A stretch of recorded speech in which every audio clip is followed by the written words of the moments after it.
Scarlet Hollow. Okay, so let's give us a name. We'll go with GDWC. Great. And live in the city of... well, I don't want to tell anyone where I live, so I'm going to go with Finland. And we'll go I with... hear that's a big city. Yeah. They, them.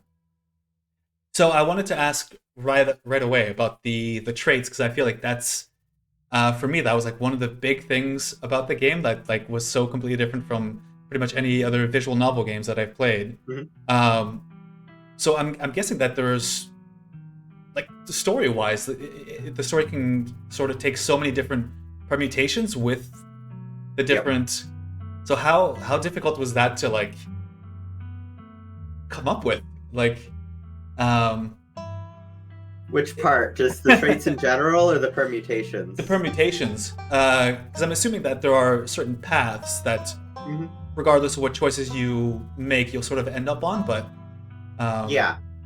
So a major part of the design there is looking at all of the major decisions and making sure they're both impactful, but they're also compartmentalized so that you don't branch too far from the main story path at the beginning of the game. Yeah. It's going to be wildly divergent in the end, but this is kind of where a lot of our game development energy is going. Right. So we aren't trying to add like mini games or any kind of like really complicated puzzle stuff. So what we're doing is focusing all of our power on just making sure episode 7 brings everything together in a really satisfying way, and a way that isn't gonna like kill us to work on. So. Yeah, and then there's just a matter of there's a lot of scenes that will have 2 or 3 different overarching versions depending on events from prior episodes. Yeah. And then occasional line changes here and there. Yeah, I've played chapter 1, well, once all the way through, but in total I played 3 different times with different builds, and I know my favorite so far has at least Talk to Animals. I feel like there's just so much that gets revealed with it. Mm-hmm. Since we're going to play through, which other one do you guys have a favorite? Ooh, maybe Street Smart for the... Well, if it's just episode 1, I don't know. I like Hot. Hot's fun, but I feel like Street Smart gets something really fun in the first 20 minutes. Sure, go for it. Okay. Yeah, I think that's Let's do that. I haven't done Street Smart either, so that'll be new for me. I've done Great. Hot, and I love the way the characters interact with you. As soon as you're hot, it's just they just treat you so differently. I'm glad it feels that way. Yeah, I like playing as Hot too. It's fun. Yeah, that took like a few iterations to get right. One of the things that we wanted to do with Hot early on is there's a completely back-end relationship system where there's like 12 variables for each major character that, measure different parts of your interactions with them. Yeah. And Hot's main original contribution was a very subtle, everybody likes you more, but the game isn't explicit about it.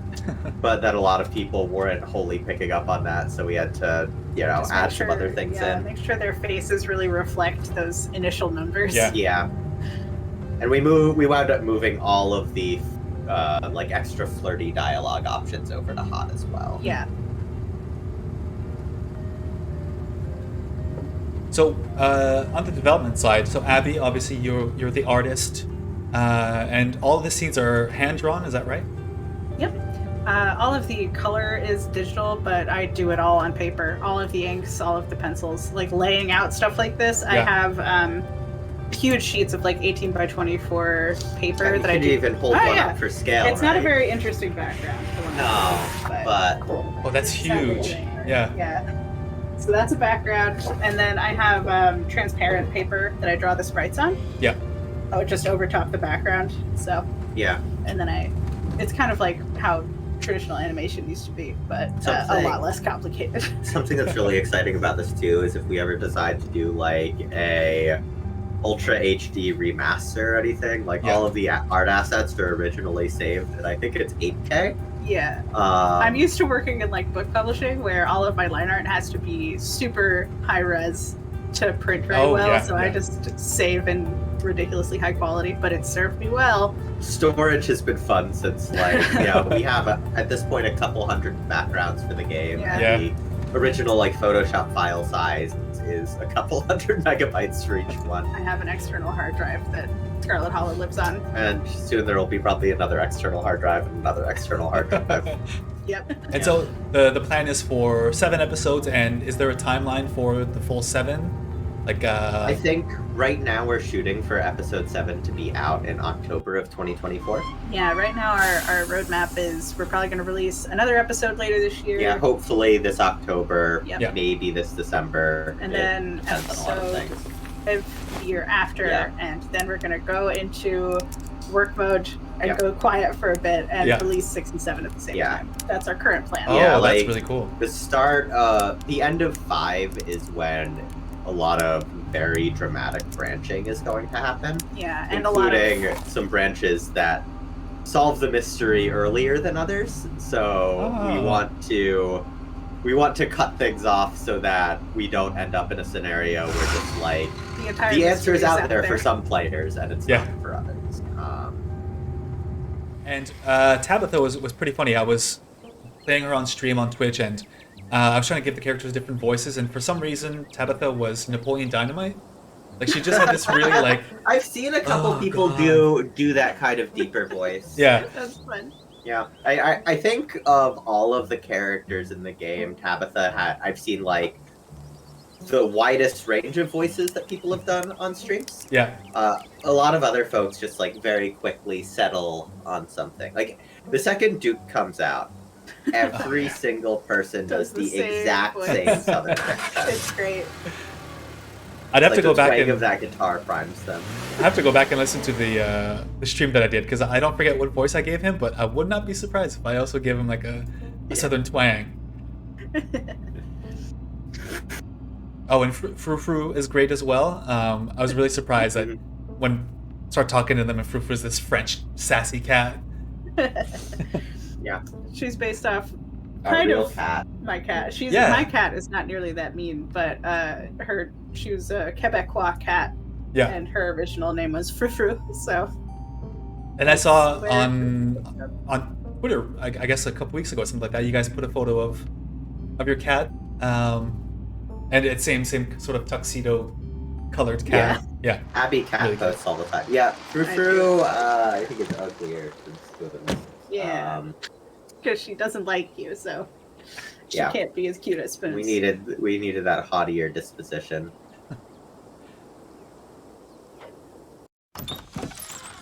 So in these, and well, I guess we should talk about one thing that surprised me. I knew the game is described as sort of horror, and then going through maybe the first hour or even less, there's some eerie vibes, but you don't quite get it until you go out with Stella. And I was really surprised with. I don't want to spoil anything, so if people are watching this and they want to go play it for Yeah. themselves, but yeah, it is definitely a horror game and not just.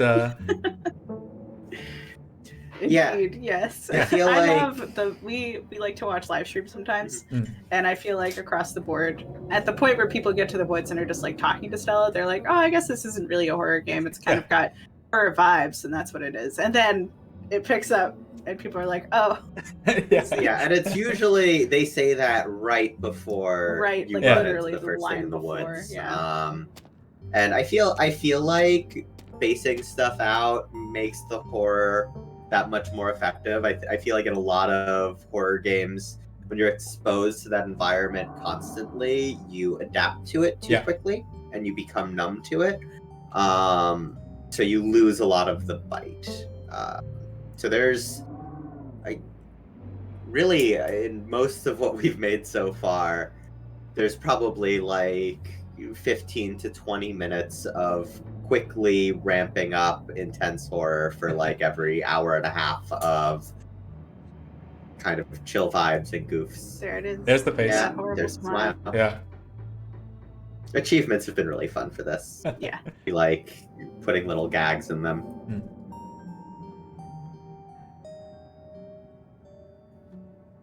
And I saw that from my playthrough of Chapter 1, I had one character died, and then I was able to watch on YouTube someone else's playthrough, and then someone else died. So it's like right away from episode 1. You don't need to tell me if some people can survive or not, but the death can happen right in episode 1. It's not. I was really surprised by that. Yeah. Thank you. We really wanted this to be the sort of game where your choices actually matter, and we've been frustrated with a lot of like narrative games we've played that sort of purport that. It's that one. Yeah. I've been really surprised at how much people replay things so far. Yeah. I think our average player plays through 3 times. Yep. Yeah. And like pretty neat. 40% of our players have finished the first 2 episodes 5 times or more, Really? which is I'm pretty happy about that. yeah. And it'll only get more complicated, or more enticing, I suppose, Yeah. as the episodes progress. Which is great too, because what's it called? I feel like our game is a fun one for streamers to pick up, but a lot of narrative games have an issue where if there's a stream of it, that disincentivizes a lot of people from actually buying the game. Yeah. But not for us. But there's enough branching and deviation here where I think we've avoided that. Yeah. Yeah, and that I had mentioned that at the beginning of the interview, that just those traits changes everything. Like, and Yeah. just as you mentioned as well, the different permutations and different storylines and just how many options there are. Yeah, it's Exactly. a great option Yeah. for replayability.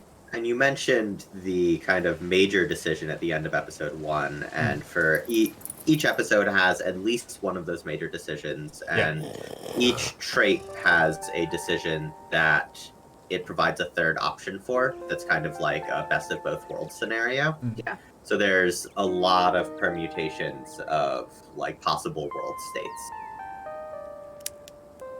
I just noticed this time now that she's wearing a Mothman t-shirt, Yeah. which is a great touch. Thank you. Yeah, every episode, Stella's outfit has something to do with the spooky thing that happens. Oh, and I want to know about the romance options with the game, because I know that's sort of one of the big features. And I think you see a little bit in episode 1, where you sort of at least get some vibes for what the romance is. But does that go even further within episode 2 and continuing with the other ones? It slowly keeps escalating. Yeah. Especially since we have introduced them pretty gradually, so you don't meet One of them until episode 3. Yeah, Okay. we're currently drawing sprites for him, but he's a little bit of like you kind of almost meet him, so Yeah. he's kind of a tease. But The romance aspect has been an interesting one to try and communicate towards people, because we're a visual novel, and romance in visual novel like has a lot of very strong connotations. yeah, people that expect we certain don't things. match, but like the romance in this game is going to be a lot closer to say like a Mass Effect or a Dragon Age, where over the course of the story you can get close to a character and like make a connection there instead of it being the primary focus. Yeah.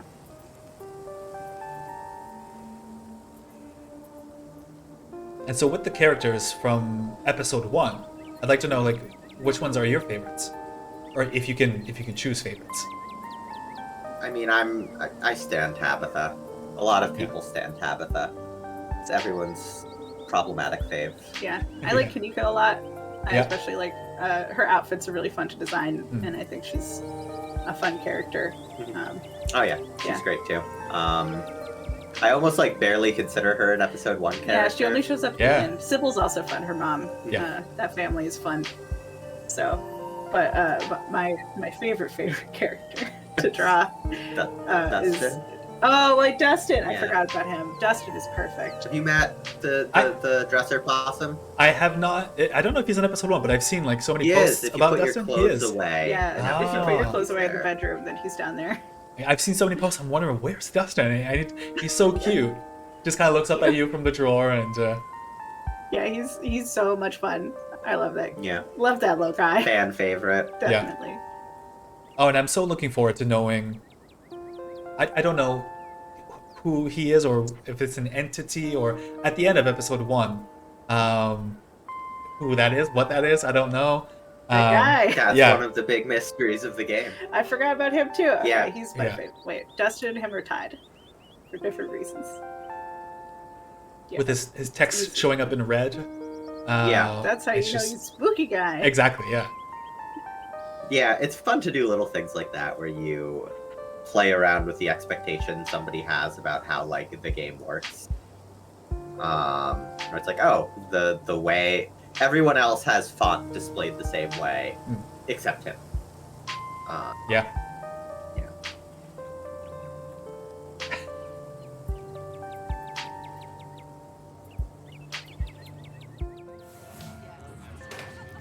And I don't know, it's one of the things I really appreciate about like doing the early access episodic model, where we constantly have time to, tune and iterate what we already have. Sometimes there'll be, a line or a detail in an earlier episode that as we're writing the next one, we realize doesn't like quite work anymore, but we're able to like tweak that with, the smaller early access audience.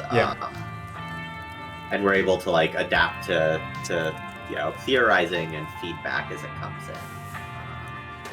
Kind of get a sense of, for the hints that we're sprinkling in, what things are people picking up on, what things wind up being red herrings that we didn't realize people would like really hone in on.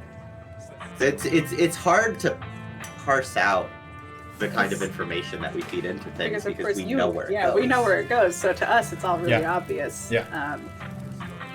Gosh, like, what? Our players didn't notice this one character's eyes shifting in this one scene when how could they not? One thing is said? Like, how could they miss that? It was such a big hint. It was so obvious, but of course it feels that way to us. Yeah. Yeah. And I have to give compliment to, I don't know who runs your social media, but big props to you, because I think you guys have you have such amazing posts, and you use memes in such a clever way, and you tie them in so well with the world, and your presence on Twitter and I guess like your engagement is so strong.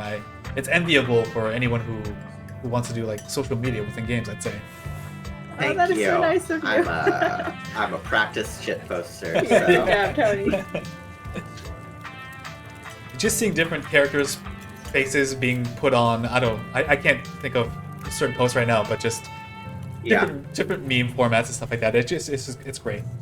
Yeah, it's great. I mean, Abby's made so many assets to pull from for that too. Yeah. So it's easy to look at like, any kind of current meme and be like, how do we fit this? Like, gosh, I think across the first 3 episodes, just for the stuff that's in the engine right now, we're still finishing work on episode 3, but there's something like 2,500 sprites. A lot of that is outfit and shading changes, but like each character kind of as their default has something like 30 to 40 faces to pick from and like different poses, and then that's not counting scenes like this where there's a whole new set of Stellas where she's seated. I'm currently working on a scene at a dinner table, and there are 4 characters. All of them are unique sprite sets just for that scene. And they each have, I think, at least 12 or 15 sprites at the table. Yeah. It's fun though. I actually, it's pretty easy for me to just pound them out. Right. It's a blessing Abby is as fast as she is at everything. Yes. Nearly a decade in the comics minds has taught me not to be too precious with my art, but to just get it done. But like if this art was done by like a contractor, it would just never be affordable or justifiable. Yeah. It would be really, really expensive. I have to be honest, I was listening so much to you guys, I was just kind of clicking through. I don't remember what I said. Oh, you must have been mean about the biscuits. Mean about the biscuits, or Dismissive did like a really Stella. weird intro when you first came into the diner or something like that. Yeah, one of the things that's been fun about the relationship system we built is it's a great way to make player choices feel meaningful while reducing a lot of them to just like a heuristic of just like here's a bunch of numbers that's vaguely the culmination of 80 decisions you've made with this character. Yeah. And it feels real because it's this culmination over time, And that is but it's not That's any very human. particular flag. like we were testing episode 3 with a friend of ours, and there's a scene where they started it with a character who really didn't like them, but was kind of on the fence maybe. Yeah, And it was then more lukewarm. managed to win them over the course of the conversation. And I don't know. Like not you could feel the tone and the vibes shift. Yeah. It was nuts just seeing it in action and being like, wow, that does feel like a person. And I guess there are people on the other end. Like, we are Right. humans writing this. So Yeah, something that's really fun too, and I guess an advantage to us deciding, at least for the foreseeable future, to not have voice acting here, is you can interpret lines a lot of ways. yeah, and Yeah. sometimes with our relationship system, instead of it changing a line of dialogue, we just do a check and it changes the sprite associated with that Oh, yeah. dialogue. Yeah. So, someone will read what they say entirely differently based on just a facial expression. Yeah. Which will make, if we eventually do like a remaster after the full thing comes out Yeah. and add voice acting, it'll make it an absolute nightmare. But Yeah. right now, I don't know, it works. Yeah, and kind of going back to the comment you made earlier, if someone's in a scene sort of shifts their eyes, that's something it's so subtle, but with voice acting, maybe it can give away possibly too much, or it changes quite a bit. Yeah. Yeah, and people's impressions of the characters too. Yeah. Like, they can just kind of make up stuff for characters. Yeah, or if you don't like someone's voice and you hear them portray through a Exactly. character. it's gonna ruin it. Like, I feel Yeah, like voice nailing acting is a down- gamble. Yeah, nailing down a Stella would be really hard, I think. Yeah, Stella would be hard. Nailing down a Tabitha, Oh because, god. I mean, like, look, There are so many she's a ball of interpretations. grumpiness. Yeah. But there's also a lot of subtlety to her, even though she is that aggressive and grumpy. And it would need a very nuanced performance. So when, like, I don't know, Billy and Mandy. that lady might be able to do it. Yeah, right? Yeah, and Tabitha, I was so surprised when you sort of towards the end of the episode, you check your phone, and you have all these calls and all these texts, and I'm thinking, what? Why does Tabitha care? Like what I'm up to? You basically don't get along all that well. Right. So I'm really interested to see like more about her character, because obviously there's more to it than just a grumpy housemate cousin. I think she's got to be everybody's. Gosh, I mean, just far and away the fan favorite. I was not expecting that. I thought people would. I mean, she's so mean to you, but I guess some people are like, a challenge. I see. Yeah, I that's have what I to was win her thinking. over." Yeah. God, like, roughly every 2 to 3 weeks, we get at least one post or comment or DM requesting that we add her as a romance option, which Yeah. is mind-boggling to It's me. so Your funny. blood relative. And they're like, well, Yeah. it's not illegal to marry your cousin. Yeah, And it's like, okay. oh, God. Not about the legality. Not a Yeah, it's an but yeah, no. I'm really happy with I don't know, just the reception, how that character has been coming along. We've got a fun achievement in episode 3 if you like try and spend a lot of time with her. That's just like I can fix her achievement, yeah. which I think is what it boils down to for a lot of people. Definitely. Yeah, like Abby said, it's sort of the challenge of like, no, you're so mean to me and I haven't done anything, so let me try and fix Right. you or fix this. Yeah. You're mean Yeah. to me because you're sad, right? Let me know all about your life. I can fix it. But all right, I think that pretty much sums up the playthrough. But if you guys have anything more you'd like to add or anything to say, No, I think. I know Yeah, we covered it. episode 3 is Yeah, coming out that's great. soon as we discussed. So Yeah. Yeah. I mean, I guess it should be out by the Or time. will be out by yeah. the time people see this. Yeah, So check it out. It's check really it out good. on Steam. It's super cool. I feel like episode 2 is a pretty big step up over episode 1. I think episode 3 is a similar step up over Yeah. episode 2. Yeah. This is our first game, so we're learning about how to make game good Yeah. while making it. Yeah, incredibly impressive so far. I'm so happy that you guys did so well with the fan favorite vote. Yeah. I think well deserved, and Thank you. can't wait to Thank see you so the following chapters.